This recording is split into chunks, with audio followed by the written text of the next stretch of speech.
வணக்கம். நம்மள நிறைய பேர் ஆல்ரெடி பிரைவேட் லிமிடெட் கம்பெனி வச்சிருப்போம். ஒரு சிலர் பிரைவேட் லிமிடெட் கம்பெனியா நம்மளோட பிசினஸை மாத்தலாமா அப்படின்னு யோசிச்சுட்டு இருப்போம். பட் எத்தனை பேருக்கு பிரைவேட் லிமிடெட் கம்பெனிஸ்ல நிறைய டைப்ஸ் இருக்கு அப்படின்னு தெரியும். ஸோ இன்னைக்கு நம்ம இந்த வீடியோல பிரைவேட் லிமிடெட் கம்பெனிஸ்ல எத்தனை types of private limited companies இருக்கு, நம்மளுடைய பிசினஸ்க்கு எந்த type of private limited company சூட்டபிளா இருக்கும் அப்படின்றத பத்தி தான் டீடைல்டா பார்க்க போறோம். நான் அறிவழகன், நான் ஒரு பிசினஸ் லாயர். என்னோட கம்பெனி பேர் இல்ல இன்டெலிஜென்ஷியல் லா ஃபார்ம்.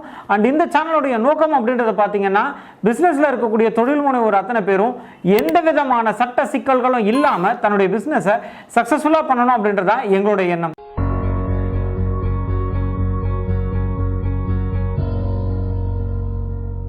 இந்தியன் கம்பெனிஸ் ஆக்ட்ல ஷேர் ஹோல்டர்ஸோடைய லயபிலிட்டி லெவல் அதை பேஸ் பண்ணி கம்பெனிஸை வந்து 3 வகையில பிரிச்சிருக்காங்க. முக்கியமா பிரைவேட் லிமிடெட் கம்பெனி அப்படின்றத 3 டைப்பா பிரிச்சிருக்காங்க.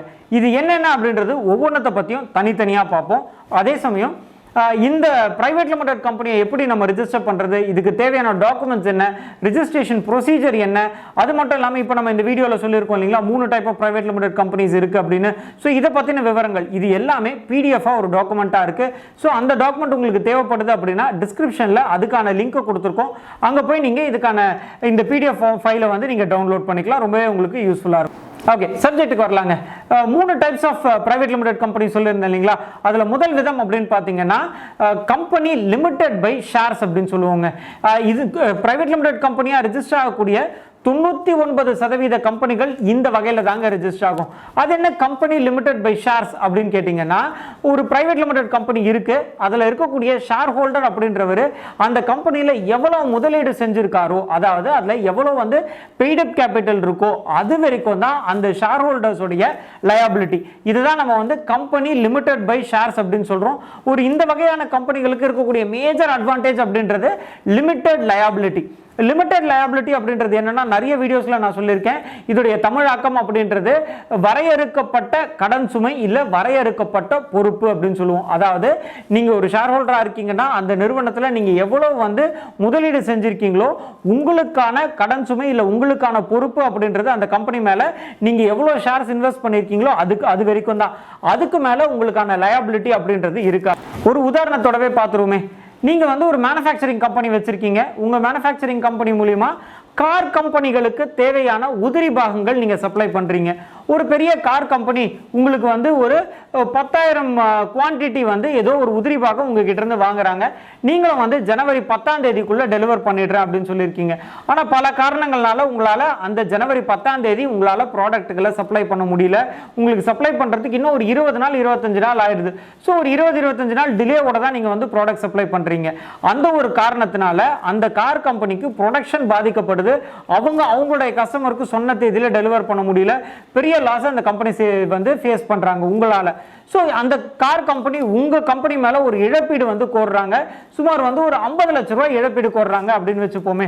ஆனா உங்களுடைய கம்பெனியில அந்த பெய்ட் அப் ஷேர் கேபிட்டல் அப்படின்றது ஒரு குறிப்பிட்ட தொகை இருக்கும். அது தவிர்த்து உங்களுடைய கம்பெனியில் இருக்கக்கூடிய அசட்ஸ், உங்களோட பேங்க் பேலன்ஸ் எல்லாத்தையும் வித்தா கூட உங்களுடைய கம்பெனினால வெறும் வந்து ஒரு 15 லட்சம் ரூபாய் தான் கொடுக்க முடியுது அப்படின்னு வச்சுக்கோங்களேன். ஆனா கோர்ட் வந்து கிட்டத்தட்ட 50 லட்சம் ரூபாய் தீர்ப்பு கொடுத்திருக்காங்க, நீங்க வந்து இழப்பீட்டு தொகையா பே பண்ணணும் அப்படின்னு. ஆனா உங்ககிட்ட இருக்கக்கூடிய இருப்பு, உங்களுடைய அந்த பேங்க் பேலன்ஸ், உங்களுடைய கம்பெனியோட பேங்க் பேலன்ஸ், கம்பெனியில் இருக்கக்கூடிய அசட்ஸ் இது எல்லாத்தையும் வித்தீங்கன்னா கூட உங்களால ஒரு 10-15 லட்சம் ரூபாய்க்கு மேல கொடுக்க முடியல அப்படின்னா நீங்க அந்த கம்பெனியை வைண்ட் ஆஃப் பண்ணிட்டு நீங்க போயிடலாம். அதுல இருக்க செலுத்த வேண்டிய மீதி தொகை இருக்கு இல்லைங்களா, ஒரு 35 லட்சம் ரூபாய் அப்படின்னு வச்சுக்கோங்களேன்.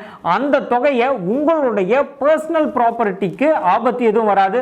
நீங்க உங்களோட பர்சனல் ப்ராப்பர்ட்டியை வித்து அந்த மீதி பணத்தை அடைக்கணும் அப்படின்ற அவசியம் கிடையாது. ஸோ இதுதான் நம்ம வந்து லிமிடெட் லயபிலிட்டி அப்படின்னு சொல்றோம்.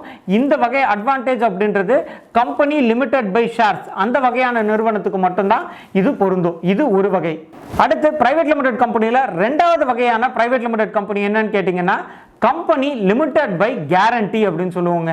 இது என்ன கம்பெனி லிமிடெட் பை கேரண்டி அப்படின்னா, நான் முன்னாடி சொல்லியிருந்தேன் இல்லையா, போன எக்ஸாம்பிள்ல நம்ம பார்த்திருந்தோம் கம்பெனி லிமிடெட் பை ஷேர்ஸ் அப்படின்னு. அதுல எவ்வளவு தொகை வந்து நம்ம அதுல வந்து ஷேர் கேபிட்டல், அதாவது பெய்ட் அப் ஷேர் கேபிட்டல் நம்ம போட்டிருக்கோமோ அது வரைக்கும் தான் ஷேர் ஹோல்டர்ஸ் உடைய ரெஸ்பான்சிபிலிட்டி அப்படின்னு பார்த்திருந்தோம். இதுல அந்த தொகையும் தாண்டி ஒவ்வொரு ஷேர் ஹோல்டரும் நான் இவ்வளவு தொகை வந்து கேரண்டியா நான் இதுல வந்து வைக்கிறேன் அப்படின்னா, அதாவது பெய்ட் அப் ஷேர் கேபிட்டல் அப்படின்றது அந்த கம்பெனிக்கு ஒரு 1 லட்சம் ரூபாய் இருக்குன்னு வச்சுக்கோங்களேன். நீங்க அதாவது ஆஸ் எ ஷேர் ஹோல்டரா நீங்க வந்து என்ன பண்றீங்கன்னா என்னுடைய கேரண்டி அப்படின்றது அடிஷனலா நான் வந்து ஒரு 25 லட்சம் ரூபாய்க்கு நான் கேரண்டி எடுத்துக்கிறேன் அப்படின்னு மெமோரண்டம்ல போட்டீங்கன்னா அந்த வகையான கம்பெனியை தான் கம்பெனி லிமிடெட் பை கேரண்டி அப்படின்னு சொல்றோங்க.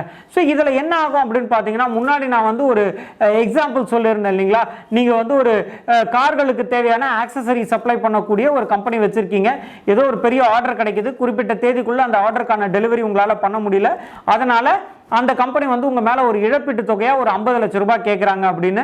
அதுல வந்து அந்த கம்பெனியில வந்து எல்லா சொத்துக்களையும் வித்து கொடுக்கும் போது அடைக்கும் போது வெறும் ஒரு 15 லட்சம் ரூபாய் தான் அவங்களால கொடுக்க முடியுது. அதுக்கு மேல இருக்கக்கூடிய 35 லட்சம் ரூபாய்க்கு அந்த ஷேர் ஹோல்டர்ஸ்க்கு எந்த ஒரு பொறுப்பும் கிடையாது அப்படின்னு சொல்லிடணும்.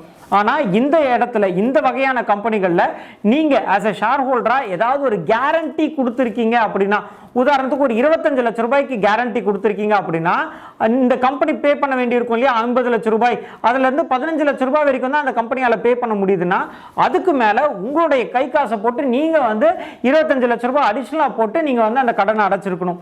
அப்படியும் பார்த்தாலும் அதுக்கு மேல மீதி வந்து ஒரு 10 லட்சம் ரூபாய் இருக்கு அப்படின்ற பட்சத்தில் அதை வந்து கிளைம் பண்ண முடியாது. ஆனா உங்களுடைய கேரண்டி தொகையான 25 லட்சம் ரூபாவை உங்ககிட்ட இருந்து கிளைம் பண்ண முடியும். ஸோ இதுதான் கம்பெனி லிமிடெட் பை கேரண்டி அப்படின்னு சொல்றோங்க. இதுல வந்து நீங்க உங்களுடைய கம்பெனியை பிரைவேட் லிமிடெட் கம்பெனியை கம்பெனி லிமிடெட் பை கேரண்டியா நீங்க வந்து மென்ஷன் பண்ணி அதை வந்து மெமரண்டம்ல மென்ஷன் பண்ணி நீங்க வந்து ரெஜிஸ்டர் பண்ணிருந்தீங்கன்னா உங்களுடைய கம்பெனி ஆன்கோயிங்ல இருக்கும்போது இடைப்பட்ட காலத்துல உங்களால இந்த கம்பெனியை வந்து லிமிடெட் லயபிலிட்டி கம்பெனியா மாற்ற முடியாது.